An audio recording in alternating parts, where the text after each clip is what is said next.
SC में मतलब पूरे समाज में पहली नौकरी आई है 18-19 साल में। अच्छा, सभी साथियों को आपके साथी तिलकराज भिगाना की तरफ से जय भीम, नमस्कार। सभी साथियों का बुलंद आवाज पर स्वागत है। और आज हम आए हैं गांव कटवाल के अंदर। हम देखते हैं कि हमारे कुछ बच्चे डिमोटिवेट हो जाते हैं, कुछ दिन पढ़ते हैं उसके बाद डिमोटिवेट हो जाते हैं, और उसी को लेकर के हम लोग एक कैंपेन चला रहे हैं। और इस कैंपेन में हम क्या कर रहे हैं कि जो बच्चे बिल्कुल धरातल से उठ करके सक्सेस जिन लोगों ने पाई है, जो कामयाब हो गए हैं, हम उनके पास जा रहे हैं। और आज हम आए हैं गांव कटवाल में। सम्मानित साथी, आपका नाम क्या है? दीपक कुमार हमारे साथ हैं। गांव कटवाल गांव से हैं। पिताजी का नाम क्या है? रामफल। ये साथी हमारे साथ दीपक हैं, कटवाल गांव से हैं, और जिनके पिताजी का नाम रामफल। तो आज हम इनसे जानते हैं कि इन्होंने किस प्रकार से सक्सेस लाइफ में पाई है, किस प्रकार से इन्होंने आगे अपनी जो पढ़ाई थी उसको किस प्रकार से सुचारू रखा और किन परिस्थितियों से उभर के आए। तो सबसे पहले मैं आपसे पूछना चाहूँगा कि आपके जो परिवार में है, परिवार में कौन कौन आपके? परिवार में माँ बाप है और 2 बहनें। माँ बाप है, 2 बहनें और 1 आप हैं। तो आपकी जो प्राथमिक शिक्षा थी वो कहाँ से हुई? ये गाँव वाले प्राथमिक स्कूल से गए और गांव का जो प्राइमरी स्कूल। जैसा कि साथी ने बताया कि इनकी जो प्राथमिक शिक्षा गांव के प्राइमरी स्कूल से हुई है, उसके बाद आपने आगे की जो सेकेंडरी की, सीनियर सेकेंडरी की, ग्रेजुएट की, वो शिक्षा कहाँ से प्राप्त की? उसके बाद गवर्नमेंट स्कूल जुड़ाना है जो यहाँ पर 10वीं में थी, और उसके बाद सीनियर सेकेंडरी स्कूल तो मतलब सामान्य साथी ये बात सोचने की है, जो लोग कहते हैं कि सरकारी स्कूलों में पढ़ाई नहीं होती। जो हमारे साथ दीपक भाई हैं, इन्होंने प्राइमरी भी सरकारी स्कूल से ही, और उसके बाद मिडिल भी, सेकेंडरी भी और सीनियर सेकेंडरी भी, तो सारी की सारी शिक्षा इनकी सरकारी स्कूलों से ही हुई। ग्रेजुएशन आपने कहाँ से की है? ग्रेजुएशन तो अभी नहीं हुई है मेरी, इससे की है वैसे डिस्टेंस से की है मुझे अपने स्कूल से। और उसके अलावा आपके पास कोई डिग्री? उसके +2 के बाद मैंने जेईटी की थी जो डाइट है, वो भी गवर्नमेंट है। जो डाइट है, डाइट हमारे जींद डिस्ट्रिक्ट के अंदर 21 गांव से होती है, वो भी इन्होंने गवर्नमेंट से ही की है। और उसके बाद गवर्नमेंट से ही शिक्षा प्राप्त करके आपने सबसे पहले जो कॉम्पिटिटिव एग्जाम दिया था, तो किस विषय का दिया था आपने? कोई किस पोस्ट के लिए आपने एग्जाम दिया? सबसे पहले मैंने SSC MTS का एग्जाम दिया था, जिसमें 2 टायर होते हैं। उसमें फर्स्ट टायर तो क्लियर हो गया था, लेकिन सेकंड में वो ऐसे टाइप होता है, उसमें जो एप्लीकेशन या कोई भी ऐसे लिखना होता है, उसमें बस फर्स्ट तो हो गया था, लेकिन सेकंड में इतना एक्सपीरियंस होता नहीं, पहली बार। और उनका कुछ सिस्टम भी ऐसा ही है कि पेज होते हैं उसमें, पेज पे तो उसमें लिखना होता है, और कोई गलती हो जाती है तो उसका फिर कैंसिल ही हो जाता है। तो उस टाइम आप कैसा महसूस कर रहे थे? उस टाइम आपको क्या लग रहा था कि जैसे एक तो ये हो जाता है कि आप भी डिमोटिवेट हुए हो कि भाई नहीं, मैं नहीं कर पाऊंगा। जैसे पहला टेस्ट, आप पहले टेस्ट में आपने जो फर्स्ट स्टेप था वो क्लियर कर लिया था, लेकिन सेकंड में रह गए थे। पहली बार तो ऐसा ही होता है कि सभी अपना बस ऐसे ही करते हैं, ट्राई करते हैं, देखते हैं होगा या नहीं होगा। उसके बाद ही ऐसा लगता है कि 1-2 बार जब चांस चले जाते हैं, उसके बाद लगता है कि होगा या मतलब, उसके बाद डिमोटिवेट होते हैं। उससे पहले एक बार तो ऐसे ही करते हैं कि ट्राई करते हैं। अभी आप किस पोस्ट पे काम कर रहे हैं? अभी ग्रुप डी में मैं PN पोस्ट पे। ग्रुप डी में PN की पोस्ट पे। और अभी आपका हाल ही में कोई टेस्ट क्लियर हुआ? अभी ये हुआ था मेरा DSSB का PRT प्राइमरी टीचर का। देखो सुमानी सभी पहले ग्रुप डी में काम कर रहे थे, ग्रुप डी में PN की पोस्ट पे इनका सिलेक्शन हुआ था, और उसके साथ साथ जॉब के साथ साथ आपने तैयारी की थी? जी, उसमें तैयारी की थी। तैयारी वैसे चल रही है, जेईटी की जब से चल रही है तैयारी। कोचिंग वगैरह तो कोई ली नहीं, बस ऑनलाइन जो होता है उसमें ही ली है। और इन्होंने कहीं से कोई कोचिंग नहीं ली, ऑनलाइन क्लासेस लगा करके ही इसने साथी ने जो प्राइमरी टीचर का जो टेस्ट होता है वो पास कर लिया है। और अब आगे आप क्या करना चाहेंगे? अभी जैसे आपने ग्रुप डी कर ली, उसके बाद ग्रुप डी में भी आपने जॉब करके देख ली, अभी आपका टीचर का टेस्ट क्लियर हो गया, कुछ दिनों में आपको वहाँ पे ही पोस्ट मिल जाएगी। उसके बाद आप आगे लाइफ में क्या बनना चाहेंगे? उसके बाद तो इसी में करेंगे, बीएड कर लेंगे, उस पर टीसीटी का हो जाएगा, या एमए और बीएड के साथ टीसीटी वाला टीचर का ही मतलब आप टीचिंग लाइन में जाना चाहते हैं। टीचिंग। तो आप जो हमारे बच्चे जो डिमोटिवेट होते हैं, आप उनको कुछ कहना चाहेंगे कि किस तरीके से तैयारी करनी चाहिए, किस प्रकार से आगे बढ़ना चाहिए? डिमोटिवेट तो ऐसे ही होते हैं कि घर वाले बोलते रहते हैं वो कि एक दो टेस्ट नहीं होता तो उसके बाद घर वाले कहते हैं कि रहने दे, अपना काम वगैरह देख कोई। तो इतना इकोनॉमिक सोर्स तो अपने पास होते नहीं है कि लगातार लगे रहें। उसमें बच्चों का भी कोई दोष नहीं है कि वो उसको छोड़ के ना डिमोटिवेट तो हो सकते हैं, इसी घर वाले बोलते रहते हैं। देखो एक बात यहाँ पे निकल के आई है, जो दीपक भाई ने बताई है कि घर वाले भी बोलते हैं, तो इसलिए जितने भी माता पिता या जितने भी बच्चों के अभिभावक हैं जो भी इस वीडियो को देख रहे हैं मेरे को, मैं उनसे रिक्वेस्ट करना चाहूँगा कि अपने बच्चों को डिमोटिवेट ना करें, अपने बच्चों को बोले कि कोई बात नहीं भाई, एक टेस्ट रहेगा, कोई बात नहीं है, आप आगे तैयारी कीजिए, अच्छे से तैयारी कीजिए, आप दोबारा दूसरा टेस्ट आप क्लियर कर सकते हैं। अपने बारे में ये है कि 20-22 साल होगी कि शादी के लिए बोलते हैं, शादी के लिए बोल देते हैं तो शादी कर दो सुधर जाएगा। ये देखो, ये सबसे बड़ा सवाल है कि इन्होंने क्या बोला कि ये वाक्य में ही है। जो हमारे मध्यम वर्गीय परिवार होते हैं वो क्या सोचते हैं कि जैसे ही हमारा बच्चा 21 साल का हुआ, जो एक शादी के लिए रखी गई है, या हमारी लड़की है 18 साल की, उसके जस्ट बाद क्या सोचते हैं कि इनकी शादी कर दो, और जबकि वो समय परिपक्व तो नहीं हो पाते, क्योंकि जो उनका फ्यूचर होता है, जो उनकी लाइफ का जो उनको सक्सेस पाने के लिए जो उनकी उम्र होती है वो नहीं कर पाते। तो इसलिए जो भाई ने कहा है कि शादी का एक सिस्टम है जो 21 साल को तय करने की सोचते हैं, वो नहीं करना चाहिए, बच्चे को पूरा मौका मिलना चाहिए। ये कहना चाहते हैं ना? अच्छा, तो आपने उसके अलावा गांव में कई बच्चों को पढ़ाया है? कोई ट्यूशन सेंटर वगैरह जो? अभी जैसे ग्रुप डी वाली लगी थी उसके बाद मैं घर ही आता था, 1-1.5 साल के करीब घर ही आया, तो उसमें करवाता मैं शाम को। वही है, थोड़े बहुत दिन तो आए, फिर उसके बाद वही घर वाले अपने बोलने लगे उनको कोई आता कोई नहीं, फिर ऐसे करके 1-2 बच्चा ही रह गया। मतलब जो बच्चे आपके पास पढ़ने के लिए आते थे उनके घर वाले बोलते थे आपके?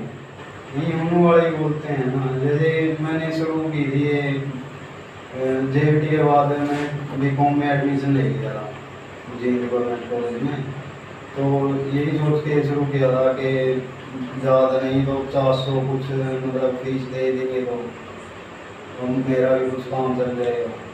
लेकिन मैंने शुरू में 2-3 महीने ऐसे ही करवाया कि बच्चे इकट्ठे हो जाएंगे, लेकिन जब मैंने घर वालों को बोला कि 400 रुपये जितने भी हों मतलब आप बच्चों की फीस वगैरह दे दो, तो उसके बाद वो ऐसे ही सारे फट गए। ये शिक्षा के ऊपर एक बहुत बड़ा सवाल है। जो इस साथी ने बताया कि 50 रुपये फीस की इन्होंने इसलिए बोला था ताकि जो स्टेशनरी का सामान होता है, जो बोर्ड है, चार्ट मार्कर जो लगता है, सिर्फ उसका खर्चा निकल जाए, लेकिन उसके लिए ही घर वालों ने बच्चों को हटा दिया। ये शिक्षा का सत्ता है। इतना हमारे जो मध्यम वर्ग के परिवार के ज्यादा कहूंगा मैं, जो हमारे माता पिता जो अनपढ़ रह गए थे, वो इतना ही सोच पाते हैं कि ये सिर्फ अपने फायदे के लिए पढ़ा रहा है, जबकि इस साथी ने सिर्फ ये बोला था कि भाई जो स्टेशनरी का जो सामान होता है उसके लिए सिर्फ 50 रुपये फीस, ताकि जो खर्चा होता है वो निकल जाए। तो अब आप आगे बच्चों को कुछ कहना चाहेंगे, या आप जैसे लगे हैं तो आप कैसा महसूस करेंगे? अच्छा लग रहा है, कुछ तो अपनी मेहनत का फल मिल रही है। जैसे आप बाबा साहब को मानते हैं? जी। तो आप बाबा साहब को किस रूप से मानते हैं? वो उनको आप आइडल मानते हैं या उनको आप एक जैसे देवता के रूप में मानते हैं? कैसे मानते हैं उनको? देवता तो नहीं मानते, बस आइडल ही हैं। अच्छा, तो बाबा साहब ने एक चीज बोली थी कि पे बैक टू सोसाइटी। अब जैसे आप पहले ग्रुप डी में थे, अब आप टीचर की पोस्ट पे कुछ दिनों में आप ज्वाइन करने वाले हैं, तो तो आप उसके लिए, समाज के लिए कुछ करना चाहेंगे? समाज के लिए अगर इकट्ठे होंगे बच्चे तो मैं करूँगा जरूर। अभी इसमें ही मैंने बोला था बच्चों को कि जैसे सर्दियों में हीटर के लिए बोला था कि हीटर लगा लेंगे अपना। कहाँ पे? इसमें लाइब्रेरी जो खुल रही है ये अम्बेडकर भवन में। अच्छा, आपके गांव में लाइब्रेरी खुली हुई है? हाँ, कैसी, पेड है या फ्री ऑफ कॉस्ट है? फ्री ऑफ कॉस्ट है। हम बुक्स भी रखी हैं उसमें, कंपटीशन वाली, और 30 बच्चों की सीटिंग है उसमें। ये देखो बहुत बड़ी बात होती है कि हमारा एक साथी सक्सेस होता है और उसके बाद ये बच्चों के लिए बोलता है कि जहाँ पे बच्चे बैठ के पढ़ते हैं, जो फ्री ऑफ कॉस्ट गांव में जो लाइब्रेरी खुली हुई है, वहाँ पे बच्चों के लिए हीटर की व्यवस्था या अन्य किसी प्रकार की व्यवस्था के लिए साथी हमेशा सहयोग के लिए तैयार है। तो ऐसा होना भी चाहिए ताकि हमारे समाज के और जो बच्चे हैं वो भी सक्सेस हो सकें। तो अब हम जानना चाहेंगे, हमारे साथ इनके भाई बैठे हैं, मनोज कुमार। तो मनोज भाई, आप कैसा महसूस कर रहे हैं? देखो जी, बहुत खुशी की बात है, ये हमारा छोटा भाई जो कामयाब हुआ, और इसका श्रेय में सबसे पहले तो अपने जो चाचा जी हैं उनको देता है, क्योंकि वो ग्रेजुएशन किया हुआ है उन्होंने भी, और उन्होंने कभी भी मतलब जैसे दीपक भाई ने बोला था 18-19 साल की उम्र में या 1-2 टेस्ट में अगर बच्चा फेल हो जाता है तो घर वाले ये बोलते हैं तो अपना कोई काम कर दे। उनका धन्यवाद है, उसने आज तक इसको ये नहीं बोला जब भी इसका मतलब नई पढ़ाई के बारे में बोला कि तुम क्या तो कर रहा है क्या ना कर रहा है, एक इसके ऊपर विश्वास था भाई ये लड़का कामयाब होगा, और ना कभी इसको ये बोला भाई तुम अपना कोई काम देख ले या शादी का दबाव डाल ले इनके ऊपर। ये मतलब अब जैसे रुकने में लगा था ये, तो उस टाइम भी बहुत खुशी हुई थी परिवार में, क्योंकि इस गांव में कम से कम भी 18-19 साल के बाद सरकारी नौकरी आई है। 18-19 साल के बाद एससी कम्युनिटी में पहले सरकारी नौकरी आई है या परिवार में? एससी में मतलब पूरे समाज में पहली नौकरी आई है 18-19 साल में। अच्छा। हाँ, उससे पहले मतलब जो भी पहले लगे हुए थे वो भी हमारे गांव के 4-5 लगे हुए हैं, वो हरियाणा पुलिस में ही है, बाकी और मतलब दूसरे डिपार्टमेंट में कोई भी नहीं है। और रही बात बच्चों की, जैसे कि दीपक ने बोला था भाई मैं बच्चों को खरीदी पटाखा था, लेकिन उस टाइम में या तो स्टेशनरी का वो लगा लो भाई खर्चा, या फिर इसकी जो मतलब आर्थिक स्थिति थी उसका लगा लो भाई, इसने अपनी फीस वगैरह भी देनी थी कॉलेज में, या अपना घर का खर्चा भी, क्योंकि उस टाइम में भी घर के हालात बहुत नाजुक थे जिस टाइम मतलब ये बच्चों को पढ़ा रहा था। और कम से कम भी मैं 2-3 महीने तो फ्री पढ़ाए बच्चे।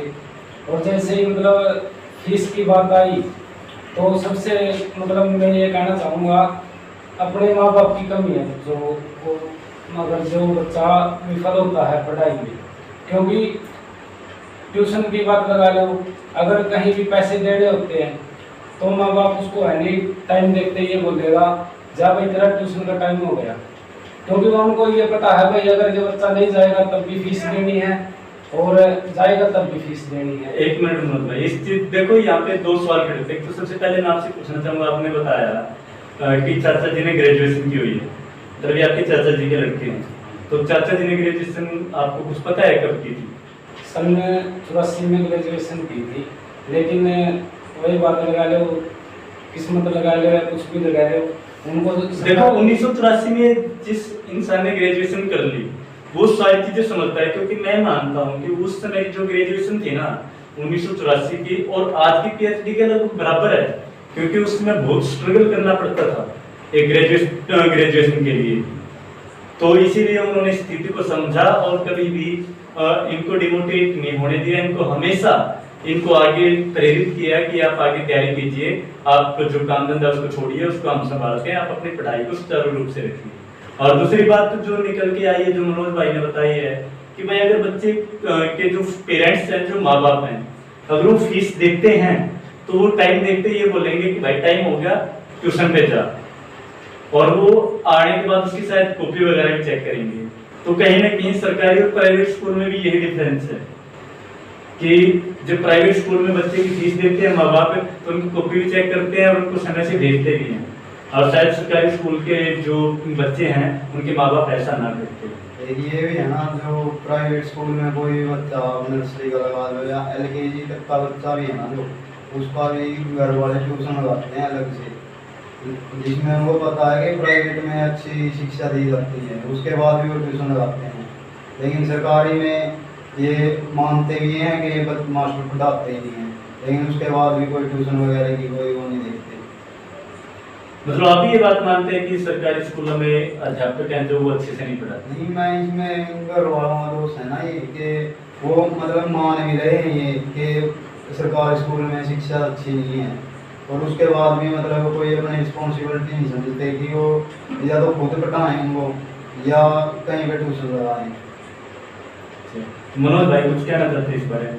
देखो, जो ये कहते हैं कि सरकारी स्कूल में पढ़ाई नहीं होती, एक दीपक से बड़ी सिस्टर और एक है छोटी, दोनों को सरकारी स्कूल में पढ़ के 8वीं में भी और 10वीं में भी +2 में भी तीनों मतलब जो बोर्ड की क्लासेज है उनमें मेरिट आई हुई है, और खुद दीपक के भी। ये देखो, ये बहुत अच्छी बात जो बताई है कि तीनों जो बोर्ड की कक्षा उसमें होती थी, 8वीं भी, 10वीं भी और +2 भी, क्योंकि बीच में तो 8वीं का बोर्ड तोड़ दिया और तीनों में मेरिट आई हुई है।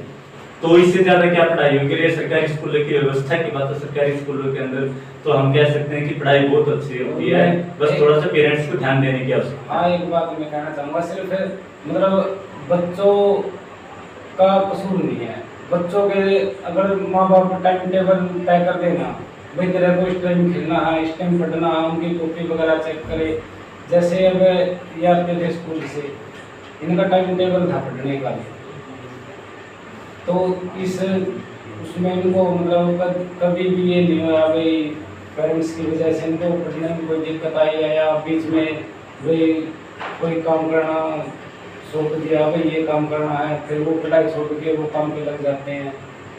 जी, ये भी बहुत जरूरी है, क्योंकि समय का, टाइम का जो शेड्यूल है वो बनाना बहुत जरूरी होता है। तो दीपक भाई, आप इसका जो आपने जैसे पहले ग्रुप डी का टेस्ट क्लियर किया, उसके बाद टीचर का जो टेस्ट क्लियर किया, तो आप आगे की जो तैयारी करें, आप इसका श्रेय किसको देना चाहेंगे जो आप टेस्ट क्लियर हुए हैं, जो आप आज इस जगह पे हैं? इसका श्रेय अपने माता पिता और मनोज भाई के हैं। तो आपको सबसे ज्यादा मोटिवेशन कहाँ से मिल रहा है?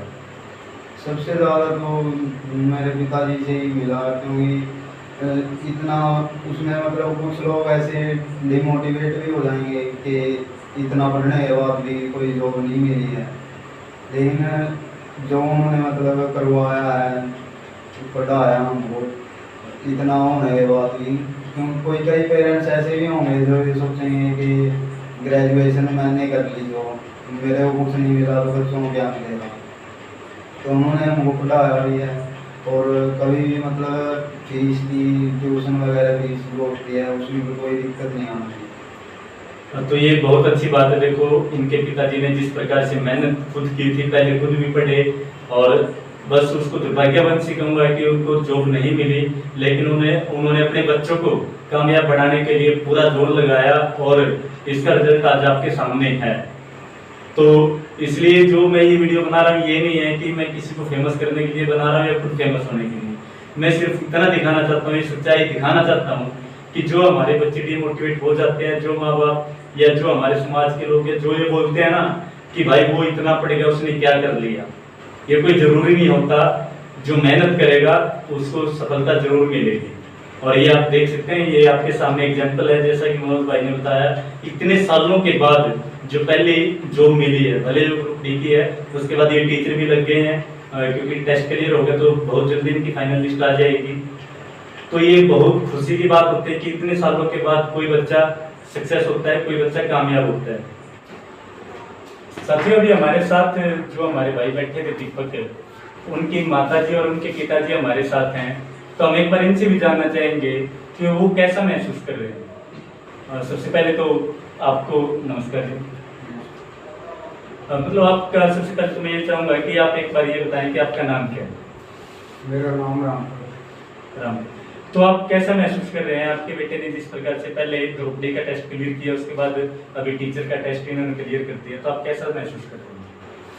मैं बहुत अच्छा महसूस कर रहा हूँ कि मेरा लड़का पहले सीढ़ी पर था, और दूसरा टेस्ट पास कर लिया जी, तो मुझे अपने बच्चे पर गर्व है। जी, ये बहुत अच्छी बात होती है कि बच्चे पे गर्व है। जैसे साथी ने बताया था, जो आपके भतीजे यहाँ पे बैठे थे मनोज कुमार, उन्होंने बताया था कि आपने ग्रेजुएशन 1984 में कर ली थी, तो 1985 में कर ली थी। तो आपको क्या लगता है, आपको ऐसा नहीं लगा कि जब मैंने उस समय में ग्रेजुएशन कर ली तो मैं कुछ नहीं कर पाया तो ये कुछ कर पाएंगे? ये तो पहले तो किस्मत की बात है, ये लोगों ने मेरा साथ नहीं दिया। मैंने पढ़ाई तो की, लेकिन रिश्वतखोरी के कारण मेरा नंबर नहीं कर सका। ये देखो, मेरे पास पैसे देने के लिए नहीं थे, इसीलिए मैं पिछड़ गया। देखो ये कहीं ना कहीं बात एक चीज और निकल के सामने आई है कि पहले इन्होंने ग्रेजुएशन कर ली और उसके बाद इनके पास रिश्वत के लिए पैसे नहीं थे। शायद रिश्वत के पैसे होते तो उस समय जो ग्रेजुएट थे वो टीचर तो छोड़ो, IAS IPS बड़ी आराम से लग सकते थे अगर इनके पास देने के लिए पैसे होते। तो अभी हम इनकी माता जी से बात करते हैं एक बार। आंटी जी नमस्ते। आप कैसा महसूस कर रही हैं, आपका बेटा जॉब लगा है, नौकरी पे लगा है? हमने बहुत खुशी हो रही है भाई, मेरा बेटा नौकरी पे लग गया। देखो भाई, मैं भी अब हरियाणवी पे आता हूँ क्योंकि साथी दीपक हमारे साथ बैठे थे, वो भी हिंदी में अच्छे से बात कर रहे थे, उनके पिताजी भी हिंदी में बात कर रहे थे, मनोज भाई भी हिंदी में बात कर रहे थे। एक तो आपने जो यह लग रहा है ना कि भाई मेरा बेटा कामयाब हो गया, एक तो जिस तरह ग्रुप डी में लग गया था, पहला PN लग गया था, उसके बाद इन्हें मास्टर का टेस्ट क्लियर कर दिया, तो ये आगे के सपना आपका क्या बनाना चाहो आप? इसमें कुछ मास्टर था क्या, कुछ मास्टर बनाना चाहो, डॉक्टर बनाना चाहो, क्या चीज बनाना चाहो? आगे भी आगे और बड़ी यूनिवर्सिटी भी कर सका तो कर लेगा। अच्छा, मतलब आपने तो उसके ऊपर छोड़ दिया? उसके ऊपर है, जो कुछ करना चाहूँगा, जो कुछ करना चाहोगा उसके ऊपर छोड़ दिया आपने। तो आपने किसा लग रहा है? हमने तो बहुत खुशी हो रही है, अच्छा लग रहा है। इस गांव में जब हम एंट्री हमारा करी नाम रोशन हो रहा है भाई, हमारा लड़का पढ़ कर कामयाब हुआ है। देखो भाई, ये बहुत बड़ी बात होती है। तो ये जाना जाता है कि भाई फलाना फलाने का लड़का है, और एक ये चीज है कि भाई वो जो जर है वो उस लड़के का बाप है। एक तो होता है कि बच्चे को पिता के नाम से जाना जाए, और एक होता है जब पिता को बच्चे के नाम से जाना जाए तो उस टाइम माँ बाप जो प्राउड फील करता है ना, वो एक अलग ही होता है। वो सबसे अलग उसमें एक गर्व महसूस करते हैं कि हाँ भाई हमारे बच्चे ने हमारे लिए कुछ किया है। और ये बहुत खुशी की बात है। जब इस गांव में हमने एंट्री करी उस टाइम में हमने एक दो साथी से पूछा था, तो उन्होंने बताया था कि भाई इस गांव में लगभग 16-17 साल के बाद इस पोस्ट पे ये लड़का लगा है। इससे पहले यहाँ पे काफी सालों से कोई भी गवर्नमेंट जॉब ऐसी कम्युनिटी के अंदर नहीं आई थी। तो मैं आपसे एक चीज पूछना चाहूंगा, आपकी जो 2 लड़कियां हैं आप उनके बारे में क्या कहेंगे? उनको भी पढ़ा के इसी प्रकार से कामयाब करना चाहेंगे या उनकी शादी के बारे में सोच रहे हैं? नहीं, ये तो कोई शादी नहीं करनी, हम उनके बारे में भी ऐसे भाई ये भी अच्छे कामयाब हो और पढ़ा है। ये देखो, मैं तो एक दुआ करूंगा कि ऐसे माँ बाप सभी को मिलने चाहिए जो अपने बच्चों के भविष्य को लेकर के इतना चिंतित हैं। आप सभी भी, कोई फर्क नहीं है। ये बहुत बड़ी बात है, बहुत खुशी की बात है कि ये लड़के और लड़की में किसी प्रकार का कोई भेदभाव नहीं समझते। ये सभी को बराबर मानते हैं, ऐसा ही मानते हैं अपने बेटे को, ऐसे ही मानते हैं अपनी बेटी को। तो आपसे भी जितने भी मेरी वीडियो देख रहे हैं, मैं सभी से रिक्वेस्ट करूंगा कि आप जितने भी साथी हैं या जितने भी माँ बाप मेरी आवाज को सुन रहे हैं, बेटा बेटी के अंदर अंतर ना मान के उनको सम्मान समझिए और उनको कामयाब बनाने के लिए अपना तन मन धन से उनका साथ दीजिए। और जिस प्रकार से इन्होंने हार ना मान करके आज से लगभग ये समझ लो आप 15 और 22 35-36 साल पहले जो ग्रेजुएट थे, उसके बाद भी इन्होंने हार नहीं मानी और अपने बच्चों को कामयाब करने के लिए तन मन धन से अपना पूरा जोर लगाया, अपने बच्चों को मोटिवेट किया। आप भी इसी प्रकार से अपने बच्चों को डिमोटिवेट ना करके उनको आगे पढ़ने के लिए प्रेरित करें ताकि वो आगे सक्सेस हो सकें। जिस भी साथी को मेरी वीडियो अच्छी लगी वो इसको शेयर जरूर करें और कमेंट में बताएं कि हमें आगे किस प्रकार का इंटरव्यू लेना चाहिए या आपको इस साथी की कौन सी बात अच्छी लगी या आगे हमें क्या करना चाहिए। धन्यवाद।